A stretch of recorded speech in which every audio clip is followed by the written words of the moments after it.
Hi and hello, this is Yeti speaking. நான் உங்க சுபாஷ் and this is Dravid. நாங்க உங்க cricket nuts. Welcome to our channel.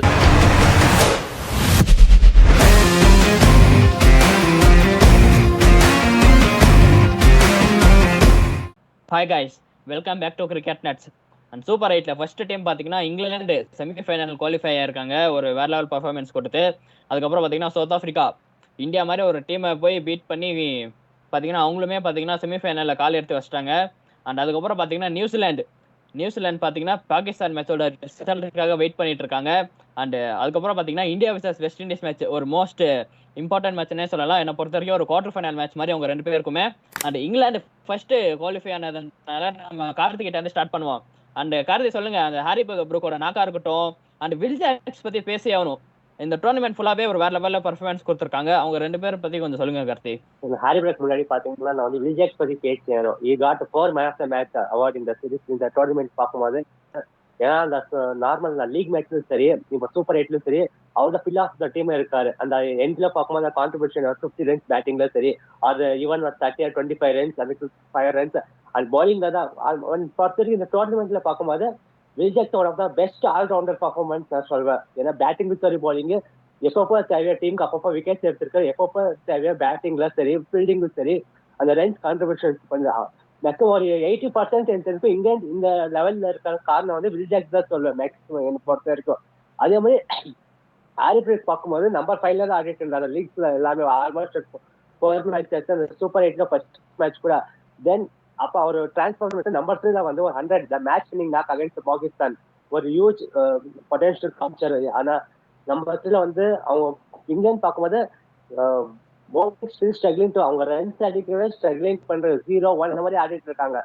Butter சரி சால்ட் சரி. பட் மிடில் ஆர்டர்ல அந்த ஒரு டிரான்ஸ்ஃபார்மர் எடுத்து இப்ப ப்ரூக் நம்பர் 3ல வந்து ஒரு 100 அடிச்சு ஒரு மேட்ச் நாக் ஆடினார். அதுக்கப்புறமா வில் ஜாக்ஸ் பண்ண பினிஷிங்.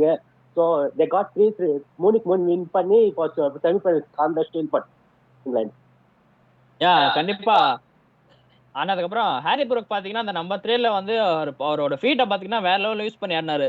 இந்த மாதிரி ஸ்ரீலங்கன் பிச்சர்ஸ்ல இந்த மாதிரி ஃபீட்டை யூஸ் பண்ணணும் ஸ்பின்னுக்கு அகைன்ஸ்ட் அப்படின்றத தெளிவா காமிச்சாரு.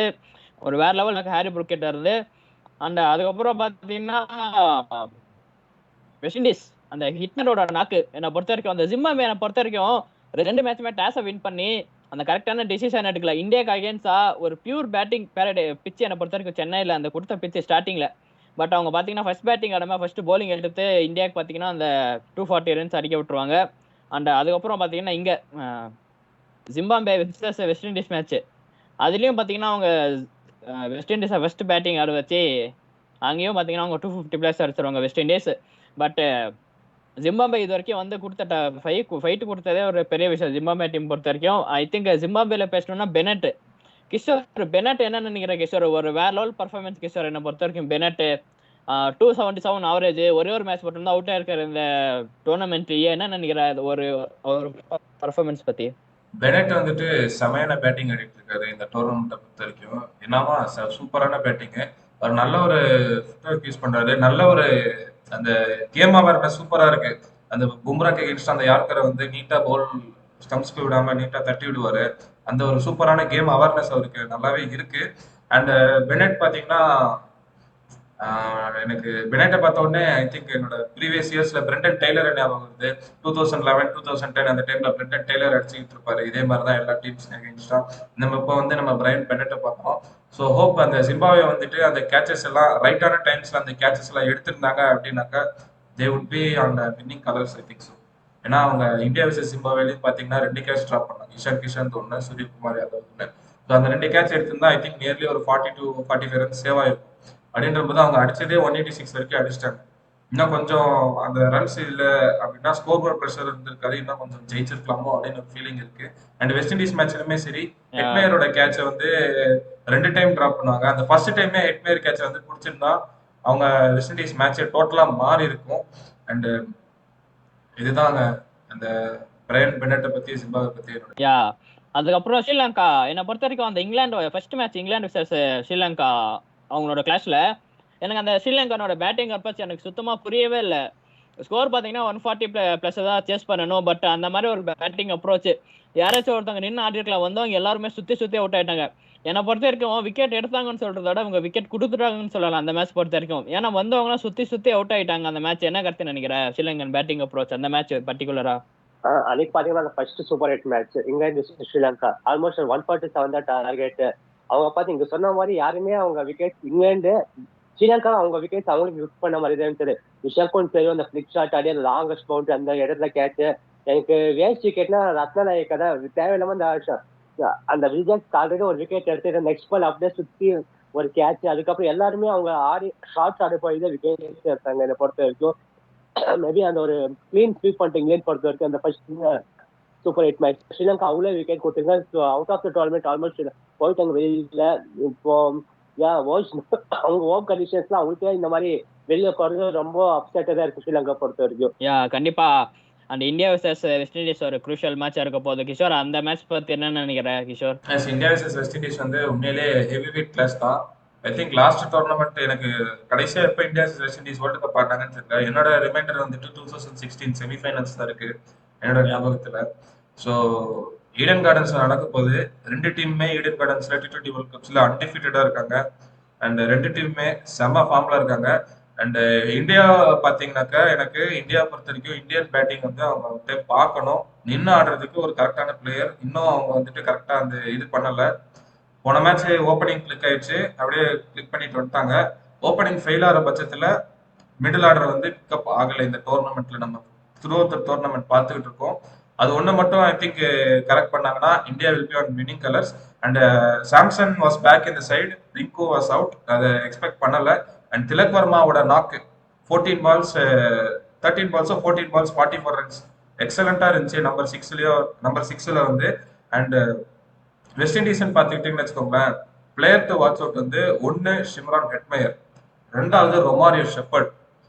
எனக்கு தெரிஞ்சு அந்த போன லாஸ்ட் சூப்பர் 8 மேட்ச்ல வெஸ்ட் இண்டீஸ் வந்துட்டு அவங்க ஸ்கோர் வந்ததுக்கு காரணமே வந்துட்டு அது ரொமாரியோ ஷெப்பர்டோட 15 தான் நினைக்கிறேன். கீழே வந்து அங்க திடீர்னு ஒரு 30 பால் 50, ஒரு 20 பால்ஸ் 25 பால்ஸ்ல 50 அடிச்சுட்டு அவர் பவுலிங்ல ஒரு விக்கெட் 2 விக்கெட் டக்குன்னு எடுத்துறாரு.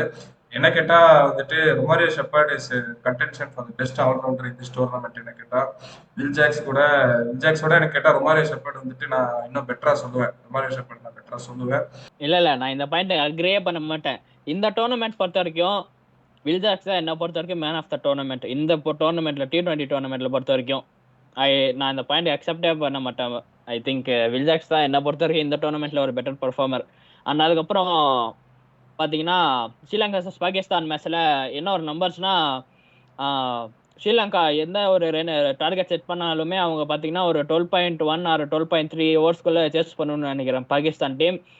சப்போஸ் டிஃபெண்ட் பண்ணணும்னா 65 ரன்ஸ்ல டிஃபென்ஸ் பண்ணணும்னு நினைக்கிறேன் அந்த நியூசிலாண்டோட 2 ரேட்டுக்கு மேல வரதுக்கு. ஐ ஹோப் இவங்க இந்த மாதிரி ஒரு 12 ஓவர்ஸ்ல சேஸ் பண்ணணும்னா கண்டிப்பா அவங்க பாபர் அசமை டிராப் பண்ணியே ஆகணும். ஏன்னா பாபர் அசமை டிராப் பண்ணிட்டு இன்னொரு பிளேயர் அஷ்ரஃபை கொண்டு வரணும்னு நினைக்கிறேன் உள்ள. அப்புறமா இன்னொரு அந்த லெஃப்ட் ஆர்ம் ஃபாஸ்ட் பவுலர் அவரை டிராப் பண்ணிட்டு அப்ராரை கொண்டு வரணும்னு நினைக்கிறேன். ஏன்னா இவங்க இந்த 2 சேஞ்சஸ் பண்ணி அவனு பாகிஸ்தான். ஏன்னா இந்த 12.1 ஓவர்ஸ்ல சேஸ் பண்ணணும். சப்போஸ் ஒரு 140 150 சேஸ் பண்ணணும்னா பாபர் அசம் மாதிரி ஒரு பிளேயர் நம்பர் 4ல வந்தா கண்டிப்பா சேஸ் பண்ண முடியாது பாகிஸ்தான்னால. அண்ட் கண்டிப்பா அதுக்கப்புறம் இந்த ரீசெண்டா இன்டர்வியூல ஜிம்பாப்வேயோட இன்டர்வியூல இந்தியா vs ஜிம்பாப்வே மேட்ச்க்கு அப்புறமா ஒரு இன்டர்வியூ எடுப்பாங்க. அந்த பிரஸ் மீட்ல போயிட்டு பெனட் கிட்ட கேட்பாங்க.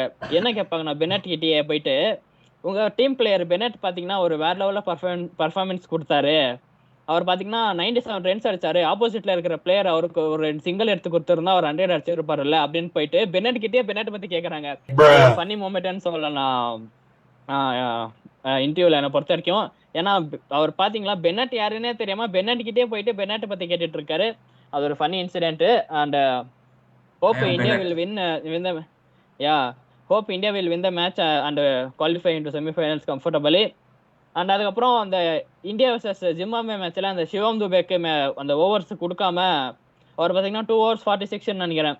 அது பாத்தீங்கன்னா பும்ராவே போட்டு இல்ல வேற யாராச்சும் போட்டிருந்தா கூட அந்த ஒரு ரன்ஸ் இன்னும் கொஞ்சம் கம்மியா டிஃபெண்ட் பண்ணி 2 ரேட் இன்னும் கொஞ்சம் அப்பா இருக்கும். ஒரு வெஸ்ட் இண்டீஸ் மேல கொஞ்சம் வந்திருந்தாங்கன்னா சப்போஸ் அந்த கொல்கத்தா மேட்ச்ல பாத்தீங்கன்னா ரெயின் வந்துச்சுன்னா ஒரு ப்ராப்ளம் இருந்திருக்காது இந்தியாவுக்கு. பட் பரவாயில்ல, ஹோப் மழை வராதுன்னு நினைக்கிறேன் அந்த மேட்ச் பொறுத்த வரைக்கும். அண்ட் கண்டிப்பா இந்தியா வின் பண்ணி குவாலிஃபை ஆயிருவாங்க. And I think south Africa vs India திருப்பியும் ஃபைனல் வருமான்னு அப்படின்றத பார்ப்போம். நீங்க கமெண்ட் செக்ஷன்ல சொல்லுங்க இந்த டோர்னமெண்ட் பொறுத்த வரைக்கும் உங்களோட பெஸ்ட் பிளேயர் யாருன்னு சொன்னாங்க. ரொமாரியோ செஃபர்டா இல்லனா வில் ஜாக்ஸ் அப்படின்றத கமெண்ட் செக்ஷன்ல சொல்லுங்க. see you in next video. Until then, tata, bye bye, thank you. போறதுக்கு முன்னாடி சேனலை மறக்காம சப்ஸ்கிரைப் பண்ணுங்க, லைக் பண்ணுங்க, ஷேர் பண்ணுங்க. தேங்க்யூ.